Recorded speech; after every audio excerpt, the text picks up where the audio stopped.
పార్లమెంటులో మనకు ఎగువ సభ, రాజ్యసభ. సో పార్లమెంట్లో మనకు రెండు సభలు ఉన్నాయి. ఎగువ సభ ఉంది, దిగువ సభ ఉంది, మరియు రాష్ట్రపతి ఉన్నారు. ఎగువ సభనే పార్లమెంటులో ఎగువ సభ. సో దీన్ని మనం కేంద్ర ఎగువ సభ అంటున్నాం. ఈ కేంద్ర ఎగువ సభను మన భారత రాజ్యాంగం ప్రకారం కేంద్ర ఎగువ సభను కౌన్సిల్ ఆఫ్ స్టేట్స్ అని పేర్కొన్నారు.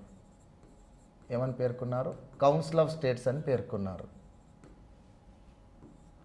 మన రాజ్యాంగంలో కేంద్ర దిగువ సభను, మన రాజ్యాంగంలో పార్లమెంటులోని కేంద్ర దిగువ సభను హౌస్ ఆఫ్ ది రిప్రజెంటేటివ్స్ అని పేర్కొన్నారు. హౌస్ ఆఫ్ ది రిప్రజెంటేటివ్స్ అని పేర్కొన్నారు.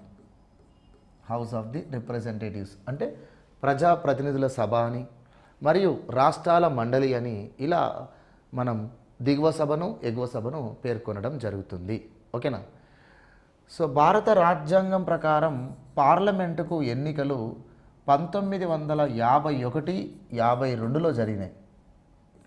భారత పార్లమెంటు ఎన్నికలు అనేవి, భారత పార్లమెంటు ఎన్నికలు అనేటువంటివి 1951, 52లో జరిగినాయి. ఎన్నికల అనంతరం మనకు రాజ్యసభ అనేది కౌన్సిల్ ఆఫ్ స్టేట్స్ అనేది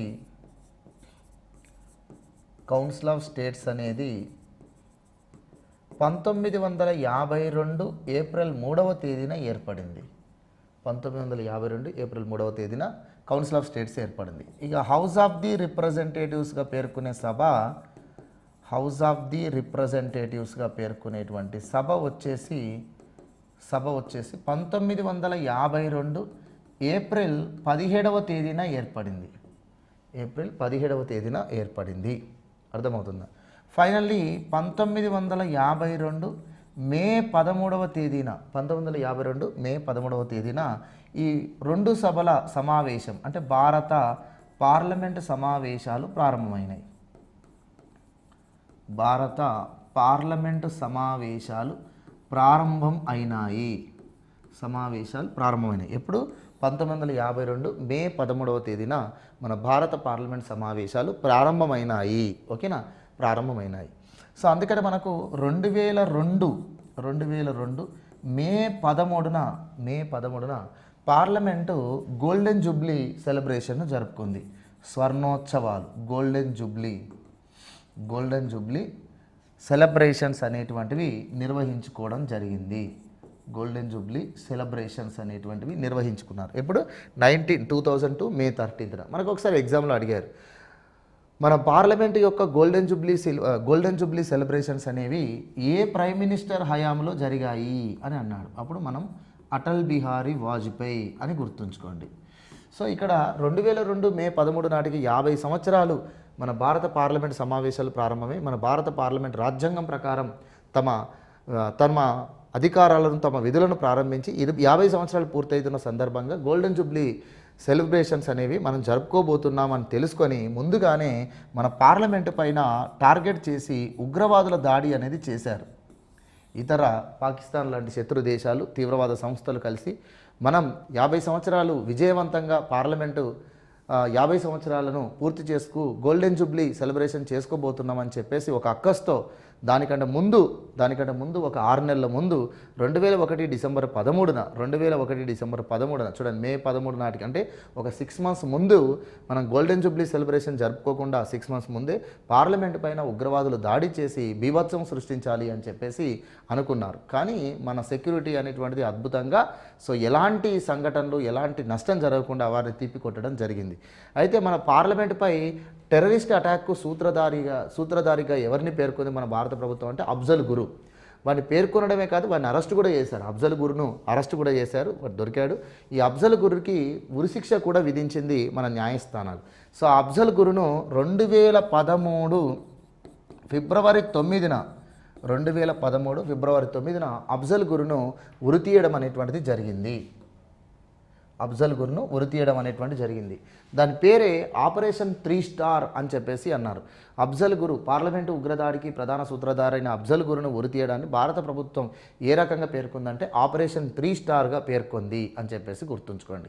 సో ఎనీవే 1952 మే 13న ఇలా మన భారత పార్లమెంటు సభల సమావేశాలు ప్రారంభమైనాయి. ప్రారంభమైన కొంతకాలం తర్వాత 1954లో అప్పుడు సభాధిపతులు మన council of states, house of the representatives అనేటువంటి సభాధిపతులు 1954లో కౌన్సిల్ ఆఫ్ స్టేట్స్ను రాజ్యసభగా హౌస్ ఆఫ్ ది రిప్రజెంటేటివ్స్ను లోక్సభగా సభాధిపతులు పేర్కొంటూ సభలో తీర్మానాలు చేయడం జరిగింది. అలా 1954 నుంచి కౌన్సిల్ ఆఫ్ స్టేట్స్ రాజ్యసభగా పిలువబడుతుంది మరియు హౌస్ ఆఫ్ ది రిప్రజెంటేటివ్స్ లోక్సభగా పిలువబడుతుంది. సో మొత్తానికి వీటికి పేరును ఈ విధంగా ఉండాలని సూచించింది ఆనాడు మన లోక్సభ స్పీకర్గా పనిచేస్తున్నటువంటి జీవి మౌలాంకర్ అని అంటారు. అందుకే జీవి మౌలాంకర్ను ఫాదర్ ఆఫ్ ది లోక్సభగా పేర్కొనడం జరుగుతుంది. సో ఇది మన పార్లమెంట్కి సంబంధించినటువంటి ప్రీ హిస్టరీ మాత్రమే. సో నెక్స్ట్ రాజ్యసభ అనేది కేంద్ర ఎగువ సభ. రాజ్యసభ నిర్మాణం గురించి 80వ ఆర్టికల్ అనేది పేర్కొంటుంది.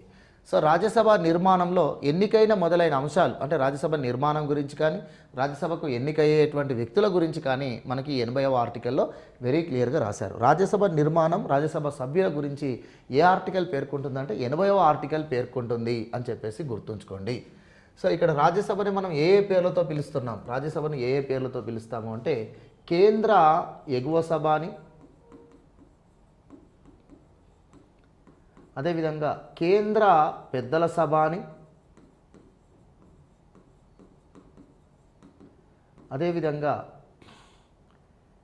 కేంద్ర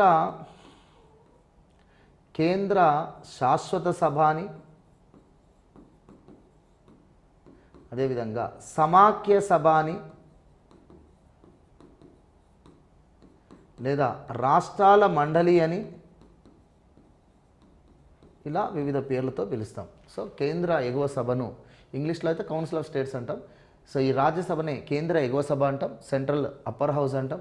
దీన్నే కేంద్ర పెద్దల సభ అంటాం, gentlemen house of the central అంటాం. కేంద్రంలో శాశ్వత సభ పర్మనెంట్ హౌస్ అంటాం, ఎందుకంటే రాజ్యసభకు నిర్దిష్ట పదవీకాలం లేదు కాబట్టి దీన్ని శాశ్వత సభ అంటాం. తర్వాత సమాఖ్య సభ అంటే ఇది రాష్ట్రాల శాసనసభ సభ్యుల చేత ఎన్నికైన సభ్యుల చేతనే రాజ్యసభ ఉంటుంది కాబట్టి రాష్ట్రాల యొక్క ప్రయోజనాలను కాపాడడం కోసమే రాజ్యసభ ముఖ్య ఉద్దేశం కాబట్టి దీన్ని సమాఖ్య సభ అంటాం. ఇక ఇది రాష్ట్రాల మండలిగా దీన్ని పేర్కొనడం జరుగుతుంది, ఎందుకంటే రాష్ట్రాల ఎమ్మెల్యేల చేతనే రాజ్యసభ సభ్యులు ఎన్నికవుతారు. సో అలా రాజ్యసభలో ప్రతి రాష్ట్రం నుంచి కొంతమంది రాజ్యసభ ఎంపీలుగా ఎన్నిక కావడం, ప్రతి రాష్ట్రానికి రాజ్యసభలో ప్రాతినిధ్యం ఉండడంతో దాన్ని రాష్ట్రాల మండలిగా పేర్కొంటున్నాం. ఇక 80వ ఆర్టికల్లో రాజ్యసభ నిర్మాణం గురించి ఉన్నటువంటి క్లాజులు, సబ్ క్లాజులు ఏంటో చూద్దాం. 80వ ఆర్టికల్లో క్లాజ్ 1 సబ్ క్లాజ్ ఏ అనేది ఏమని చెప్తుందంటే రాజ్యసభకు నామినేటెడ్ సభ్యులు ఉంటారు. ఎంతమంది ఉంటారు అంటే ఒక 12 మంది ఉంటారు అని చెప్పేసి ఈ ఆర్టికల్ చెప్తుంది. సో రాజ్యసభకు నామినేటెడ్ సభ్యులు 12 మంది ఉంటారు అని మౌలిక రాజ్యాంగంలో ఈ ఆర్టికల్ చెప్తుంది. సో ఈ 12 మంది మనకు నామినేట్ అవుతున్నారు. ఎవరి చేత నామినేట్ అవుతారు అంటే భారత రాష్ట్రపతి చేత నామినేట్ అవుతారు. రాజ్యసభకు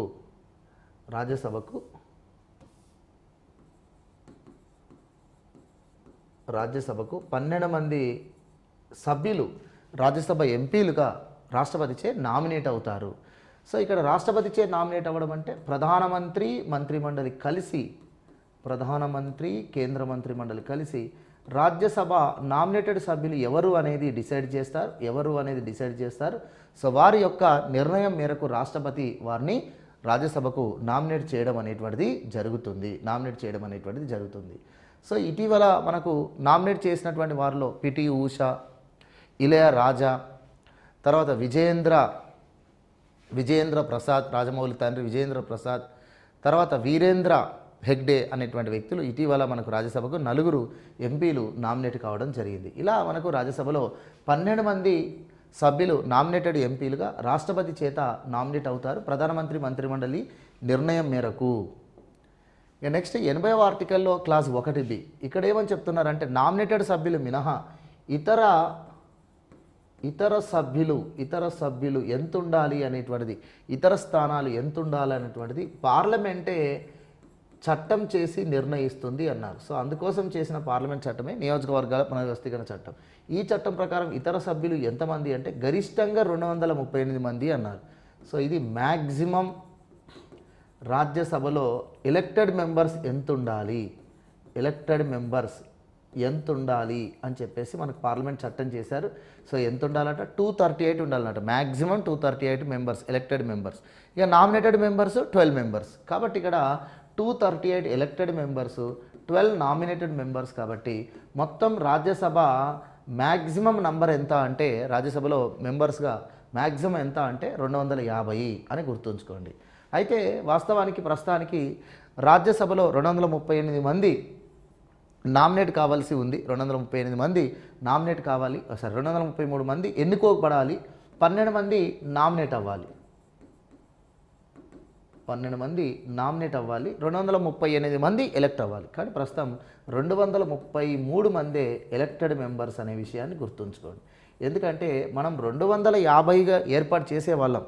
కానీ ఏదైతే పాక్ ఆక్యుపైడ్ కాశ్మీర్ అనేటువంటిది ఉందో ఆ కాశ్మీరు ప్రాంతానికి కూడా మనకు కొన్ని స్థానాలు మన పార్లమెంట్ కేటాయించింది. అవే 5 స్థానాలు. ఆ 5 స్థానాలు ప్రజెంట్ ఖాళీ ఉంది. ఎందుకంటే మనకు పీఓకే అనేది ఇంకా మన దేశ పరిధిలోకి రాలేదు, మన ప్రభుత్వం తీసుకోలేదు.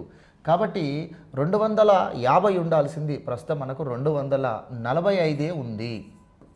ప్రస్తుతం మనకు 245 ఉంది. సో ఇక్కడ 238కి బదులు 233 మందే ప్రస్తుతం ఎలక్టెడ్ మెంబర్స్, 12 మందే నామినేటెడ్ మెంబర్స్. ఇలా ప్రస్తుతం రాజ్యసభ మొత్తం సభ్యుల సంఖ్య ఎంత అంటే 245. ప్రస్తుతం రాజ్యసభ ఎంపీల సంఖ్య సభ్యుల సంఖ్య ఎంత అంటే 245. రాజ్యసభ మొత్తం స్థానాలు ఎంత అంటే 245. ఇందులో ఎలక్టెడ్ స్థానాలు 233, నామినేటెడ్ స్థానాలు 12 అని చెప్పేసి మీరు గుర్తుంచుకోండి. ఓకేనా? రాజ్యసభ సభ్యులనే మనం ఎంపీ అంటాం, మెంబర్ ఆఫ్ పార్లమెంట్ అంటాం. లోక్సభ సభ్యులను కూడా మెంబర్ ఆఫ్ పార్లమెంట్ అనే చెప్పేసి అంటాము.